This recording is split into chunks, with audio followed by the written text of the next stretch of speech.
Chapter 18, Enlarging Our Coasts. By the fall of 2005, it had been nearly 2 years since I had done any open-air street preaching. In fact, it had been nearly 2 years since I had done any ministry at all.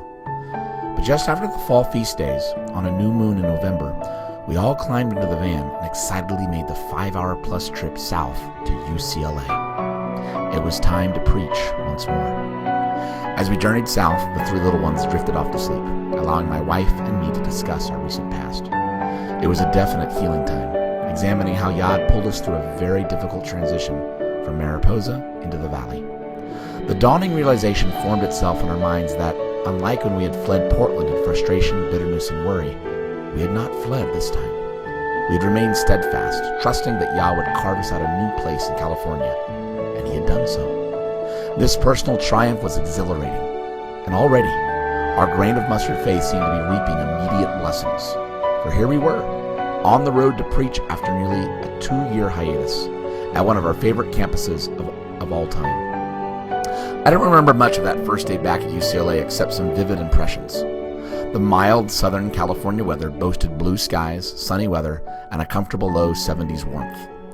As I began to preach on the Bruin Walk, quickly gathering a crowd of a few hundred students, the loud bells in the famous UCLA bell tower rang out. With the bells singing, I preached on how the early Puritans had cherished the word of Yahweh, many of them keeping Shabbat. I preached on how our founding fathers had even kept Sukkot, which we now know as Thanksgiving. I talked about how the early Americans did not even celebrate Christmas. It was illegal to do so, for they understood the paganism of that orgiastic feast. Most of all, I exalted the freedom that the Torah had once brought this nation, and the freedom Torah always brings to hearts abandoned to Yahshua the Messiah. The bells continued ringing through this portion of my preaching. I could not have asked for better background music. We would continue to return to UCLA throughout the next several months, always cherishing each time Yah allowed our family to minister on the beautiful campus. That fall of 2005 saw continued blessings on our business. After 2 years of toil, sometimes barely scraping by, the business started becoming solvent. We now had a cluster of very loyal and long-term clients. Because we were spending far less on gas and other traveling expenses due to living much closer to our clients, we also had much more money for advertising. It seemed even the new houses we gained were special in that a cancellation became extremely rare. As our income steadily grew, so did our confidence. And for the first time since we had started the business, we actually had the luxury to turn some potential clients down. At one point, business was so brisk, we even had to hire a temporary employee just to keep up with what Yad blessed us with. These financial blessings were a welcome sight in light of an even greater blessing Yah was about to drop into our family. Another beautiful, precious baby girl. In early 2006, my wife had our fourth baby, Naomi. Although once again our midwife did not make it in time for the birth, her assistant was present the entire evening. The labor was thankfully brief for my wife, but I remember her feeling weak for weeks after the birth. Because of this, I often held little Naomi close to my chest, cuddling her, holding her, and taking care of her more than any of our previous infants. Wrapped in her blue baby blanket, her deep blue eyes studied mine. We must have carefully studied each other's faces for weeks on end, as Annika slowly regained her strength. I think because of this, Naomi and I formed a special bond that I will always cherish. To congratulate us on our newborn baby, I recall receiving an email from Annika's grandfather which simply stated, "4 children, Daniel. You have a well-balanced family." Her grandfather had always been a man of few words, but that email deeply warmed my heart.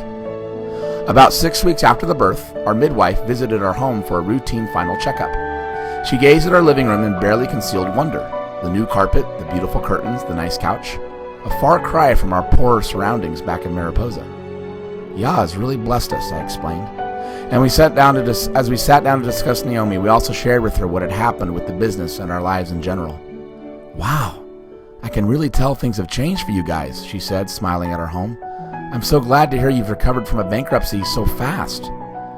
As winter gave way to a brief spring, and then spring quickly heated into a typical Central Californian summer, we were stunned at another piece of news. Annika was pregnant again. Because we were firm believers in breastfeeding our children, and we knew the general science that the female body normally won't ovulate while breastfeeding, We couldn't believe Naomi was still far from being weaned when Annika became pregnant once again. The house cleaning business had now grown far beyond our expectations. Not only were we cleaning residential houses, but we gained our first commercial client, cleaning a preschool 3 evenings a week. As much fun as we had carting our 4 children around with us, I began to realize that this house cleaning business was not going to be able to work for much longer. With Annika now pregnant with our 5th child, it was going to become absolutely impossible to bring the entire family with us on our jobs.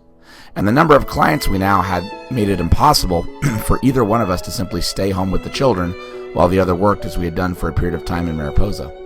Something had to give, but we didn't know what. In a strange, totally unexpected way, Yah began tugging at my heart. I started thinking about the Torah observant congregation in Arkansas that we had visited during our preaching tour more than 3 years ago. I had continued to keep in touch over the intervening years with the burly pastor who had the long, bushy black beard. Recently, he'd experienced some difficulties with his marriage, but had formed a new home fellowship in southern Missouri. Though I had no desire to relocate into the humid state of Missouri, it became an almost impossible task to remove the burden from my mind. For some totally unexplained reason, Yah wanted me to take the family east and start afresh in Missouri. I knew we couldn't continue with the present logistics of the house cleaning business, but moving to Missouri didn't seem to make a whole lot of sense. Well, there would be people who keep Shabbat, keep the feasts, and are like-minded, I suggested to my wife one evening. Here we don't have any fellowship at all, and I might be able to learn something from the pastor. The dark-bearded burly pastor was also highly knowledgeable in natural health and supplements, and had even launched a local radio show along with supplying several local health food stores with various nutrients. It seemed like a great opportunity to learn about true Bible-based health solutions. After discussing the possibilities back and forth for weeks, we finally made the decision to end our house cleaning business, give away most of our furniture, and take what little we could in our car eastward to Missouri. The pastor in Missouri assured us we were welcome to stay with them as long as we wished.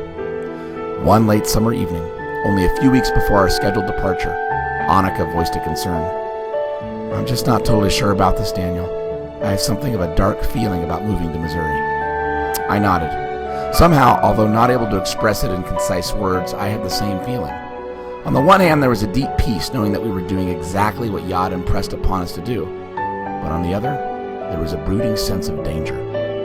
It was as if we were not merely being called to move out and live with friends, but that we were being given a serious mission fraught with peril. Try as we might, we could not figure out why we felt such a disturbance. After all, 3 years ago, when we had visited this pastor, we had joyfully celebrated Passover and unleavened bread. Our sense of impending danger didn't seem to make any sense. In early August, after nearly 3 years in California, we headed east with our 4 children and a large plastic travel carrier strapped to the top of our car with the few belongings we were able to fit within. As we drove the palm-lined freeways of California east into arid Arizona, I felt a slight sense of sadness. "I'm going to miss the West Coast," I said wistfully. "I've always loved living out here." "Well, we're still pretty young. We may yet come back," Annika said cheerfully. How true her words would prove to be. 4 days later, we pulled into a long, gravelly road deep in the Missouri wilderness. As we parked in front of the pastor's house, I thought we had come to the wrong place. Although it was nearly evening and we were told he was expecting our arrival, the house was completely dark. Not a single light shone through the windows. "How strange," I murmured softly. Just as I was about to drive off, convinced that we had come to the wrong place, the burly pastor emerged from the home and came to give me a warm embrace. It had been nearly 3 years since I had seen this man, and I hugged him fiercely, glad to see him once more. As we carefully unloaded our children and headed into his home, I asked about the lack of light. "Oh, I have a lamp on in my study, but I don't want to waste electricity," he said. As I looked up into his face, still covered by that familiar thick black beard, I noticed lines of hardness that had not been there 3 years ago. While he had grinned at me when we had first embraced, the smile had quickly faded from his face, and his eyes seemed burdened. Little did I know that in the coming weeks, Annika and I would face one of the greatest challenges Yah had ever placed in our path.